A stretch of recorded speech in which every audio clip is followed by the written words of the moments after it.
ఒక మనిషి జీవితంలో ఎప్పుడు నిజంగా జ్ఞానం మొదలవుతుంది? అన్నీ తెలుసుకున్నప్పుడు కాదు, తనకు అన్నీ తెలుసు అనే అహంకారం కరిగిపోయినప్పుడు, ప్రపంచం మొత్తం తన మాట వినాలని కోరుకున్నప్పుడు కాదు, అవసరం లేని ఒక్క మాట కూడా మాట్లాడకూడదని తెలిసినప్పుడు. అందుకే అష్టావక్ర గీత మనకు ఒక అద్భుతమైన సత్యాన్ని చూపిస్తుంది. నిజమైన జ్ఞాని ఎక్కువగా మాట్లాడడు, ఎందుకంటే అతను చెప్పాల్సిన సత్యం ప్రపంచంలో లేదు.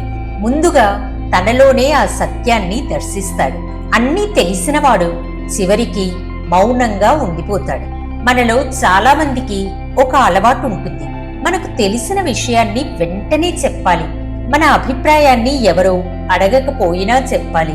మనము సరైన వాళ్ళమని నిరూపించుకోవాలి.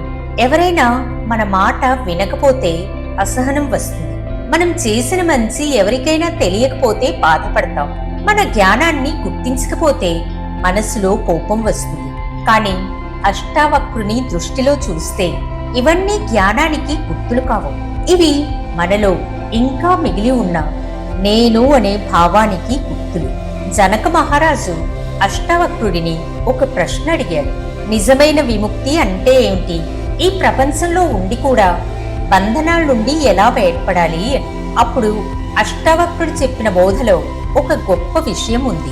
మీరు శరీరం కాదు, మీరు మనసు కూడా కాదు, మీరు మీ ఆలోచనలు కాదు, మీరు మీ విషయాలు కాదు, మీరు మీ ఓటములు కాదు. ఇవన్నింటినీ గమనిస్తున్న సాక్షి మీరు. ఈ ఒక్క సత్యం మనసులో నిజంగా దిగితే మనిషి మారిపోతాడు. ఎందుకంటే మనం జీవితమంతా మనసుతో పోరాడుతూనే ఉంటాం. వాళ్ళు నన్నెందుకలా అన్నారు, నన్నెందుకు గౌరవించలేదు, నాకెందుకు ఇలా జరిగింది, నేనే ఎందుకు ఎప్పుడూ బాధపడాలి అంటూ ఆలోచనలతో యుద్ధం చేస్తాం. కానీ ఒక జ్ఞాని ఆలోచనతో యుద్ధం చేయడు. ఆ ఆలోచనను చూస్తాడు. కోపం వస్తే నాలో కోపం కనిపిస్తుంది అని చూస్తాడు. బాధ వస్తే నాలో బాధ ఉంది అని చూస్తాడు. భయం వస్తే భయం వచ్చింది అని గమనిస్తాడు. అతను భయంగా మారడు, కోపంగా మారడు, బాధగా మారడు.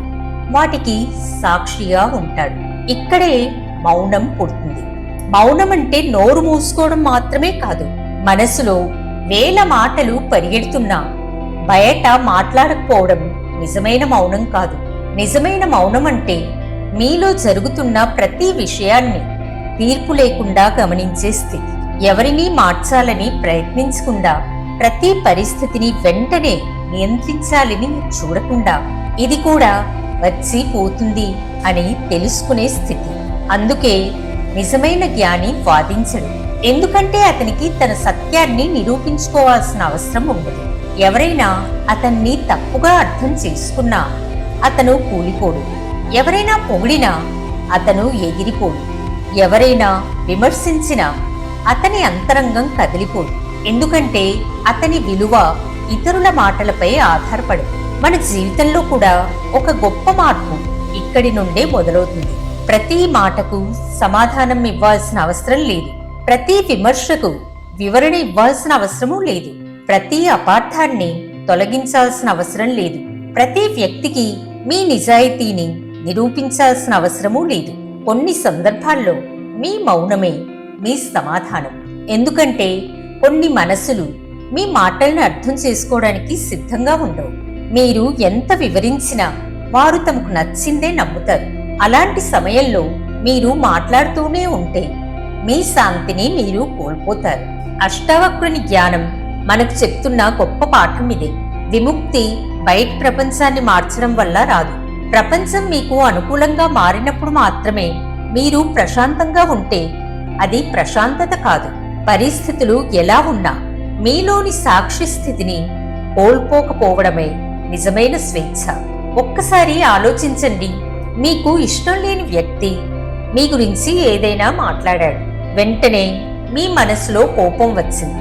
మీరు అతనికి సమాధానం ఇవ్వాలి అనిపించింది. కానీ ఒక్క క్షణం ఆగి ఈ కోపాన్ని నేను గమనిస్తున్నాను అని మీరు అనుకుంటే ఆ క్షణంలో మీరు కోపం కాదు, మీరు కోపాన్ని గమనిస్తున్న సాక్షి. ఇదే చిన్న మార్పు మీ జీవితాన్ని పూర్తిగా మార్చగలదు. అలాగే మీకెవరైనా అవమానం చేశారు అనుకోండి, మనసు వెంటనే గతాన్ని గుర్తు చేస్తుంది. అప్పుడు వాళ్ళు అలా చేశారు, ఇప్పుడు కూడా అలాగే చేస్తున్నారు అనే కథను కొనసాగిస్తుంది. మీరు ఆ కథలోనికి వెళ్ళిపోతే బాధ పెరుగుతుంది. కానీ మీరు ఆలోచనను కేవలం గమనిస్తే ఆ కథకు మీ శక్తి తగ్గిపోతుంది. జ్ఞానం అంటే ఆలోచనలు లేకపోవడం కాదు, ఆలోచనలు వచ్చినా వాటితో మీరు మీ గుర్తింపును కలపకపోవడం. అందుకే అష్టవక్ర గీత మనల్ని బయట ప్రపంచం నుంచి పారిపోమని చెప్పదు, కుటుంబాన్ని వదిలేయమని చెప్పదు, బాధ్యతలను వదిలేయమని చెప్పదు, బంధాలను తెంచుకోమని చెప్పదు. బంధనం ఎక్కడుందో చూపిస్తుంది. బంధనం పరిస్థితుల్లో లేదు. బంధనం ఇది నా విధంగానే జరగాలి అనే పట్టుదలలో ఉంది. వాళ్ళు నన్ను తప్పకుండా గౌరవించాలి, అందరూ నన్ను అర్థం చేసుకోవాలి, నా మాటే నిజం, నాకు జరిగింది ఇలా ఉండకూడదు, ఈ కావాలి, ఉండాలి, జరగాలి అనే పట్టుదలే మనసుకు భారమవుతుంది. జ్ఞాని మాత్రం జీవితాన్ని చూస్తాడు. ఏది వస్తే అది వస్తుంది, ఏది పోతే అది పోతుంది. ప్రశంస వస్తే గమనిస్తాడు, నింద వస్తే గమనిస్తాడు, విజయం వస్తే గమనిస్తాడు, ఓటమి వస్తే గమనిస్తాడు. కానీ తన అసలు స్వరూపాన్ని మాత్రం వాటితో కలపడు. అందుకే అతని మౌనం బలహీనత కాదు, అది అత్యున్నతమైన శక్తి. మాట్లాడటం అందరికీ వస్తుంది, కానీ ఎప్పుడు మాట్లాడకూడదో తెలుసుకోవడం చాలా అరుదైన జ్ఞానం. ఎవరైనా మీపై కోపంగా ఉన్నప్పుడు మీరు కూడా కోపంతో సమాధానం ఇవ్వడం చాలా సులభం. కానీ మీరొక్క క్షణం మౌనంగా ఉండి ఈ మాటకు నేను స్పందించాల్సిన అవసరం ఉందా అని మీరే మిమ్మల్ని అడిగితే మీ జీవితంలో ఎన్నో గొడవలు అక్కడికక్కడే ముగిసిపోతాయి. మీ గురించి ఎవరో తప్పుగా మాట్లాడితే వెంటనే ప్రతి ఒక్కరి దగ్గర మీ కథ చెప్పుకోవాల్సిన అవసరం లేదు. మీ విలువ మీ వివరణతో పెరగదు. మీరు నిజంగా ఎవరో కాలమే చూపిస్తుంది. ఇదే కారణంగా కొంతమంది జీవితంలో ఒక దశకు వచ్చిన తరువాత చాలా మౌనంగా మారిపోతారు. వాళ్లకు మాట్లాడటం రాదని కాదు, వాళ్లకు చాలా ఎక్కువగా తెలుసు. ప్రతి మాటకు సమాధానం చెప్పడం ఎంత శక్తిని తీసుకుంటుందో తెలుసు. ప్రతి వ్యక్తిని మార్చడం అసాధ్యమని తెలుసు. ప్రతి యుద్ధం గెలవాల్సిన అవసరం లేదని తెలుసు. ప్రతి విషయంపై అభిప్రాయం చెప్పాల్సిన అవసరం లేదని తెలుసు. అందుకే వారు మౌనాన్ని ఎంచుకుంటారు. కానీ ఆ మౌనంలో ఓటమి ఉండదు. అక్కడ స్పష్టత ఉంటుంది, అక్కడ స్వేచ్ఛ ఉంటుంది, అక్కడ ఆత్మగౌరవం ఉంటుంది, అక్కడ ఒక గొప్ప సత్యం ఉంటుంది. నేనెవరో నాకు తెలుసు, అందరూ తెలుసుకోవాల్సిన అవసరం లేదు. మీ జీవితంలో కూడా ఈ రోజు నుండి ఒక చిన్న ప్రయోగం చేయండి. ఎవరైనా మిమ్మల్ని రెచ్చగొట్టినప్పుడు వెంటనే స్పందించకండి. కొన్ని సెకండ్లు మౌనంగా ఉండండి. మీ శ్వాసను గమనించండి, మీ మనసులో వస్తున్న మాటలను గమనించండి. ఆ తరువాత మీరే మిమ్మల్ని అడగండి, నేను ఇప్పుడు మాట్లాడుతున్నది నా జ్ఞానం వలన లేక నా అహంకారం వలనా అని. ఈ ఒక్క ప్రశ్న మీకు ఎన్నో సమాధానాలను ఇస్తుంది. ఎందుకంటే నిజమైన జ్ఞానం గొంతును పెంచదు, అది అహంకారాన్ని తగ్గిస్తుంది.